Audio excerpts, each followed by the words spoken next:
We are live, and we've talked about this before, but I don't know that we even need to do a minute to win it. I guess it's wise. A lot of streams do it, just to let the little broadcast get out there and beep everyone that has their notifications set up. Can we be stereotypical YouTubers and say, hit that bell, like and subscribe?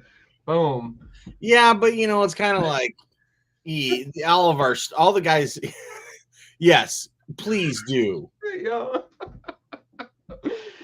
Hit that bell, like and subscribe. I would say that's it's different because I don't hear that as much in live streams. I definitely hear that in videos. Yes, but in live streams, it's kind of like you got to just get in there, yeah, rock and roll. Who knows what's going to happen? They don't really promote live streams after it's already debuted, so it doesn't nobody really watches it afterwards. Yeah, except on Facebook. Yeah, that's fair. That's legit. Which is nice of Facebook to do that for us. Thank you, Facebook. Yeah. Shout out to Facebook. Shout out to Zuckerberg. We're the only people who still like Mark Zuckerberg. I know. It's okay. As long as he can afford to, get us a drink once in a while, figure it out. Oh boy, Tony. First comment. How are you? First blood tonight. Missed you. Tony. Cool. Well, I suppose we should just open it up and we'll see how we do tonight. Tom and I have not revealed what we're reviewing. I guess I should open the show first. This is so dumb. I always do this out of order. So we're going to kick it off. I'm rusty. We're going to get unrusty. That's my New Year's resolution. And here we go. Hey, everybody. It's a comic book look. It's your boy, John on Demand, a.k.a. So Fantasy Based, and rolling those dice tonight with the hat and shirt combo. Shout out to the Hellfire Club, baby. And of course, you guys, joined by co-CEO Tom Devine, there can only be one, Midwest Highlander, and we got some scores to settle at SuperCon this year because we got a Highlander coming. So our time with Tom is either coming to an end or it's going to be at an all-time premium because there's going to be kind of a crazy showdown, I guess. Yeah, there can only be one. Someone's will lose a head, physically and literally. Yeah. Obviously the other person absorbing all that power, becoming more powerful, just like the real Highlander. It's been a long time, that I've had a battle. I've really worn down everybody, been through all the other dimensions, killing everybody. And so, to have a showdown after all these years, it's kind of like, the end of Highlander 2. Yeah. The one that makes a little bit less sense than the first one, which doesn't make that much sense. Yeah. But it's similar to that. And so that's what's going to probably happen. And I don't know if you guys remember, but the head does come clean off and there is a lot of lightning. And, we'll just hope that I absorb the power. Sorry, McLeod. You're going down, McLeod. Bro, I mean, I don't even know if it's Highlander vibes. I'm getting like King the Conqueror vibes. There's going to be a quickening. Yeah. McLeod.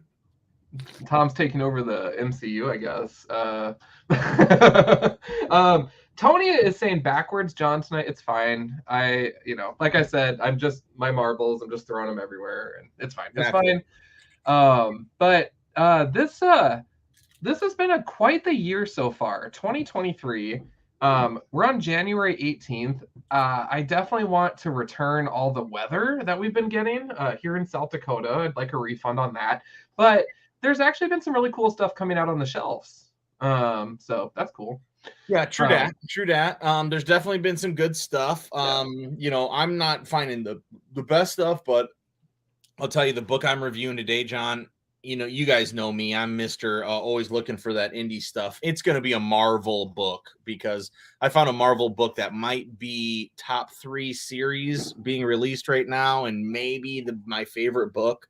When did you start picking up Ghost Rider? As book of the year. It's, what? That's a good guess, John. It is not Ghost Rider. So yeah. Sorry, but you'll find out very shortly. I'm very excited. Oh my god! All right, I'm definitely on the edge of my seat, my computer chair.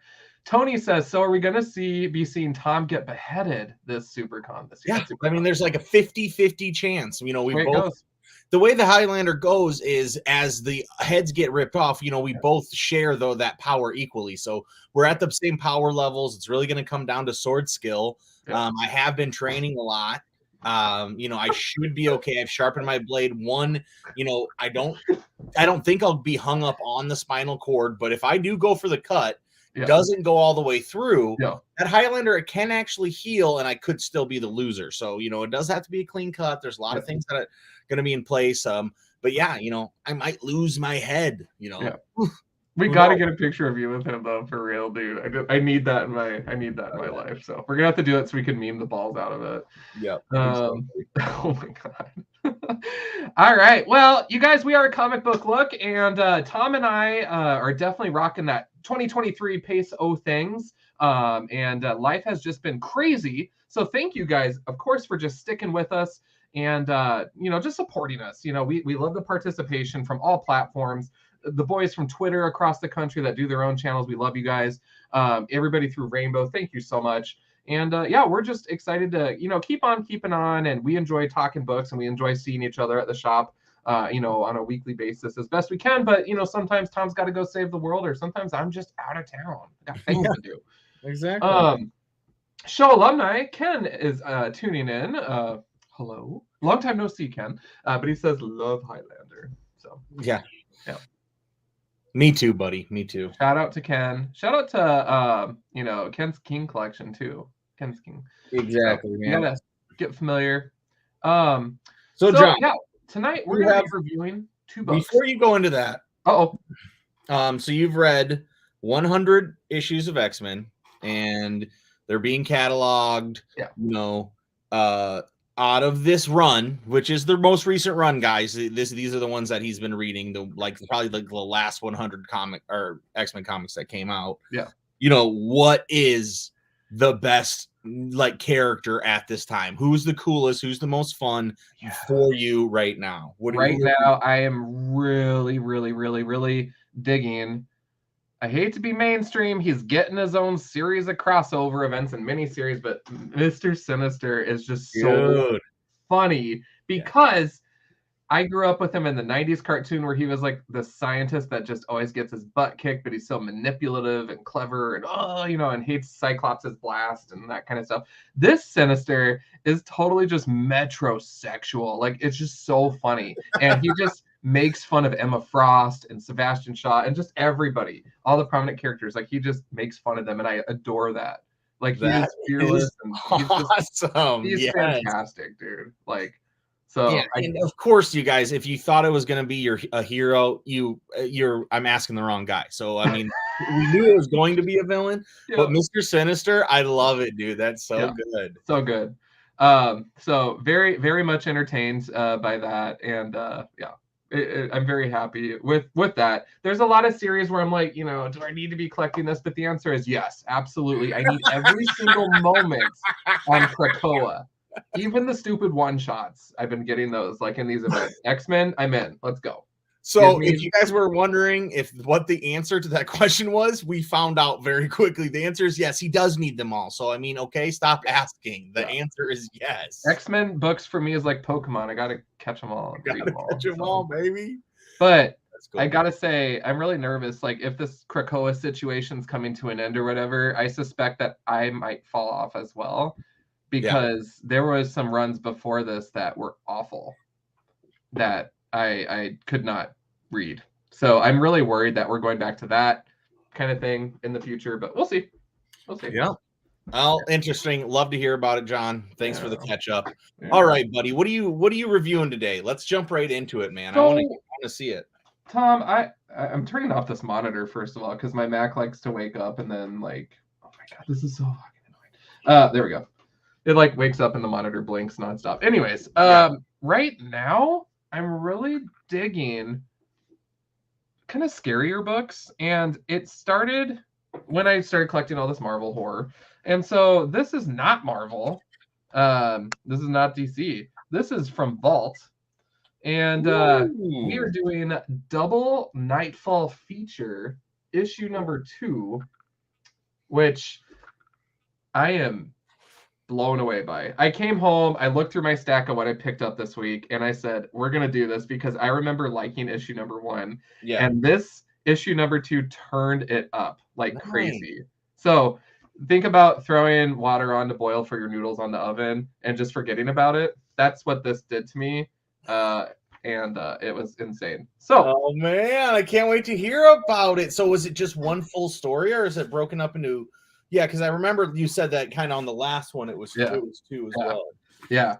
So this first story, it's the artwork for both. First of all, is just so bomb, and there was a couple of spreads or full pagers here in both. Yeah, that I wanted to lift up. So the first one, the first part is a. These are both continuations from issue 1, so I do recommend reading issue 1. But this is bringing together two people. One is more of a religious figure, one's more of a scientific figure. So you have your faith and you have your non-believer tropes, that you get. This part is called the Cemeterians, and this is part 2, issue 2. And what's going on is there's this phenomenon occurring across the world. So you could be in your car, and all of a sudden human bones burst out of it. So in this issue, it depicts this flight in the sky. Two stewardesses are like, dude, I've heard some crazy stuff. And it shows all these different passengers having conversations. And all of a sudden, bones just like appear out of nowhere. Like a guy's hat turns into a skull. The airplane gets bones on the wings and ultimately crashes and plummets to the ground. And it's this phenomenon that's just going on all over the world. So the military approached these two supposed, geniuses in their areas and said, you guys need to help us figure it out. And the scientific guy literally took an Atari and kind of made it so that way it could talk to the dead, which is really an interesting mechanic. So they basically take this creation of theirs and they find a pet cemetery and hit the switch, and he is speaking to a dead dog, which is crazy. So the dog's like barking from underground. Throw up the book. I want to see what this art looks like on this. This is yeah. So the interiors to this are crazy. Oh yeah. Let's go this way. But there was a page I wanted to highlight too that comes with this. So they're basically saying, "Oh man, I'm talking to Gilda, who it shows the tombstone. It's a Cocker Spaniel." Loved her squeaky basketball. and he's just like talking to this dog, and he's like, oh my god, she's talking to him. What if graveyards aren't the best thing after all? Like, what if there's all these people alive trying to get out, from the dirt? And the pastor gal is like, dude, I am not in support of this. I'm not okay with this at all. This is really weird. So they go to a legit cemetery, and this is where like war heroes from previous wars, like years ago, are buried. And they run the device. And this page really stood out to me. I really like it because you can see the sonar waves, and then you can see kind of the skeleton and stuff. And she manages to speak to the dead. And she has limited time. So she's asking questions like, do you have a name? And he manages to like utter his name. And so they find the correct tombstone. And then she asks, is there an afterlife? And the answer is yes. And then the device is starting to overheat. And so the scientific guy's like, come on, Rev, hurry it up. Let's go. And he says, Rev, ask him about why all these bones are appearing. And the dead guy replies back, filled up, and then Fennett. And so then the Atari device explodes, which is crazy. And it turns out that it's basically like the dead guy was saying, the afterlife is not infinite, and that every time a burial is done, those bones get thrown back into the living world, and they take over your bicycle, your cars, your microphone, your airplanes, and it's so unsafe and it's crazy. So they call the general in the military and say, we need to stop all burials across the world. And she's like, I'm at my father's funeral right now. Oh my god. And so timing fail. Oh my gosh. And that leads to, some more heated debate. But at the end here, they get a call from a cemetery that they have worked with in issue 1. And they were like, the cemetery guy's like, dude, you need to come back here. And they're like, why? And he was like, well, remember the body we found with no bones in it? And they're like, yeah, are there more? And he was like, no, but I think we pissed off my cemetery. And it looks like Zombies. that. Yo. So it's absolutely nuts. So here's the other reason why I like this book and why I like Vault is they do creative things. This is an intermission page. We'll see you at the concession stand. It's so cute. I love it. I love that. I love it. So it's just so fun. And then this next one is called Denizen Part 2. And this is depicting, there's a few side stories going on here where there's a stepfather, and it kind of talks about his relationship with his previous wife who passed away from cancer. And now he's in a new relationship with a gal who has 2 daughters. And they're on this fun road trip. They pull up to an RV park. They're going to get a cabin. And it is crazy because she wanders off and ends up in someone else's RV and has all these dark spirits whispering to her and stuff like that. And that happened in issue 1. Well, he finds her and he's like, "Oh, you're just dehydrated, babe. It's okay." And she's like, "Yeah, no." Except then she yells at her daughter, which she never does, and is not nice at all. The people that run the RV park are like, "Dude, it's cool. We've seen this before," which I think they're in on it. We'll get her some fluids. It's fine. It gets interesting because when they all basically make it to the cabin to take it easy, the mom is just kind of like, seems like she has it together. Like, "I'm so sorry I yelled at you," gives a hug, whatever. And then proceeds to have this hot and heavy moment with the stepdad where she whispers in his ear, "Let me take care of you." And you can see the lettering is in black, which indicates that it's like the evil spirits, whatever. And there's even this panel where she's like reaching into his pants and grabbing his junk. Oh, hell yeah. So she's totally like making it rain with seduction and stuff like that. Like, "Oh, girls, go ahead and open a Christmas present early or whatever. Your dad and I are going to go hanky-panky." Giving that dude some demon dome. Except they go into the room and he's like, "Okay, can we finish what you started?" And she's like, "No," and slaps him. And then, "How could you in front of my children?" And then she's crying, and then she's trying to send him away, but then she ends up saying, "Stay with me," and it's in black, foreboding lettering again. And then the youngest daughter, wanders off and proceeds to stab herself with an arrowhead through her hand. So there's a lot of crazy stuff going on here, Tom. And I won't spoil the very end of the issue, but again, artwork was banging. Story is compelling. It's a break from superhero stuff. It's creepy, it's dark, it's gritty, but it's so concise. And that's my expectation from Vault. Everything that I've dove into with them has been just such a treat. And I'm so glad I rolled the dice on this issue too. I loved it. Highly recommend it. If I gave this a beer rating, which I have my Mighty Water here, I'd probably give this a strong 5 out of 6 beers for sure. Nice. Yeah. Great score, man. Yeah. And good to hear that it had a good follow-up after I know you enjoyed that first issue. Yeah. And I like when it gets a little sexy. So Awesome. Well, cool, bro. Okay, so I guess my turn then. After that amazing review, great review, John, and great breakdown. Love to hear about that story too. Very, very interesting, and brutal. Very brutal. So yeah, like I said earlier, mine was a Marvel book. This is a Marvel book that caught my eye a couple weeks ago, and I haven't been on the show, so I wanted to talk about it.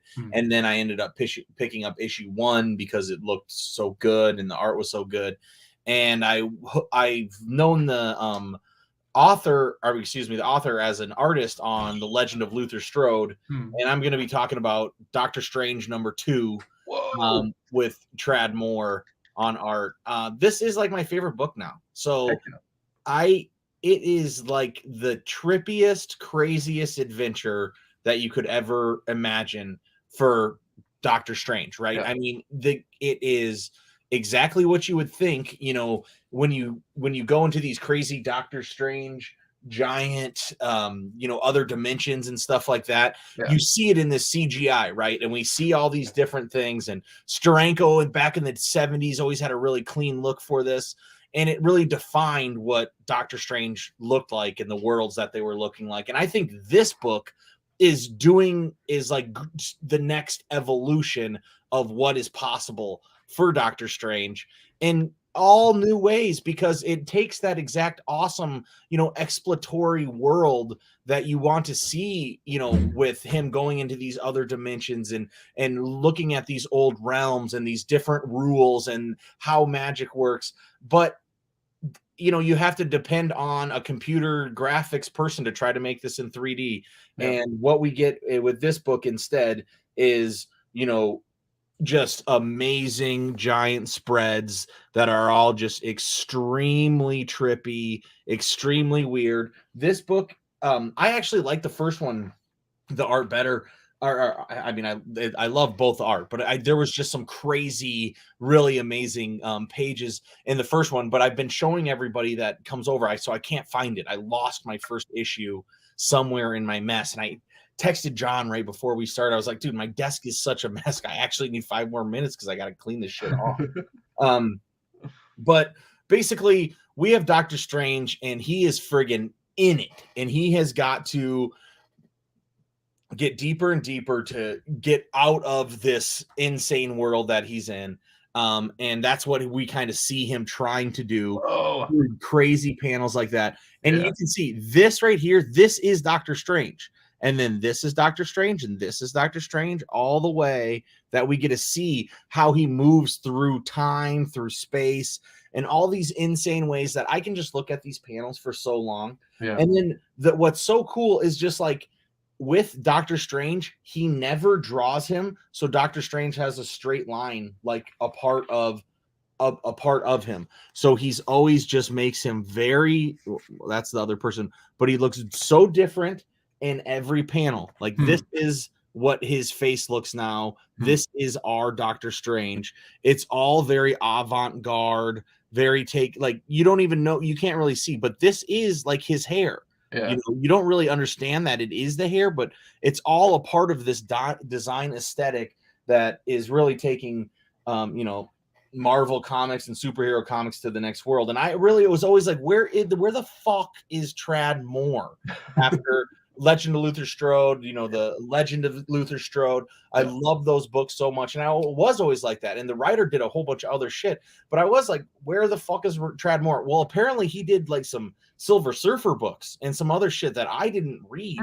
And I'm going to have to go find now, because if he's clearly only getting better and better, Marvel is understanding that. And then the best part about it is Marvel just gives him his own book, right? So he doesn't have to have another writer. He gets to do all of this. The only person he's working with is Heather Moore, which is like, I would assume his spouse or sister or who knows. But we're ending on this, another just amazing panel that I love every single thing about it. I'm so excited for this book. You really, after you read it too, you can just flip through it and you can just enjoy the art. And then if you do draw it all, don't read it, because it'll just make you want to quit, because you're not going to be as good as this dude. I mean, so Tradd Moore actually did work on Silver Surfer Black, which was a 5-issue run, I believe. Fantastic artwork. I collected that as well because I love Silver Surfer books. So I did not put that together. I'm also collecting the Doctor Strange. I just haven't read it yet. Yeah, dude, you'll love it. And if Rainbow ends up having any of those other books in the backstock, you can throw them in my bin. I definitely. Of course, I can check tomorrow. Yeah.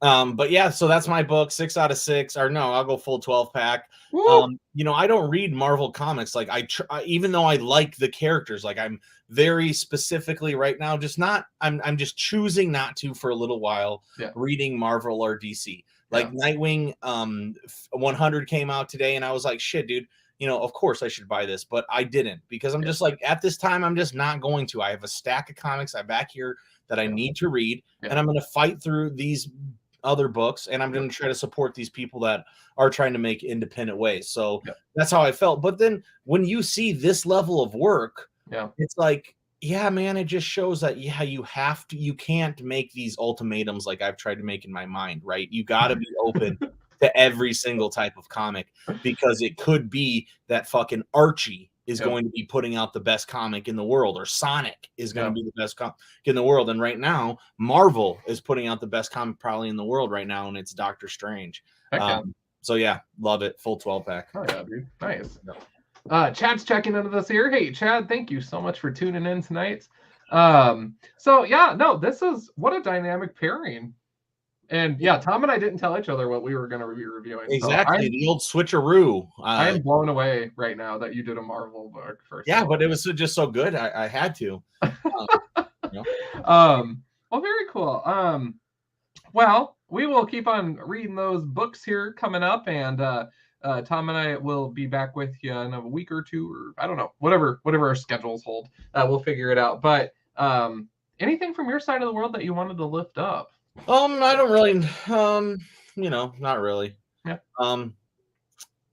Yeah, I'm going to be gone again a bunch probably in the next like 3 months, guys. So definitely great if you are checking in or watching. Hey man, thanks. I appreciate it. I'm sure John will be, in and out even when I'm not. So thank you, John, for driving the ship when I'm not always able to get in, sit down on a Wednesday. But other than that, yeah, man, no, I've been having great times, reading lots of good comics, seeing good films, seeing John on Wednesdays. It's a good time. I picked up 3 books today. It was one of the lightest Wednesdays in a while for me personally, but there were some other really good books. I'm sure that I'll have to eventually go back after I finish this back stock that's like right there. See that?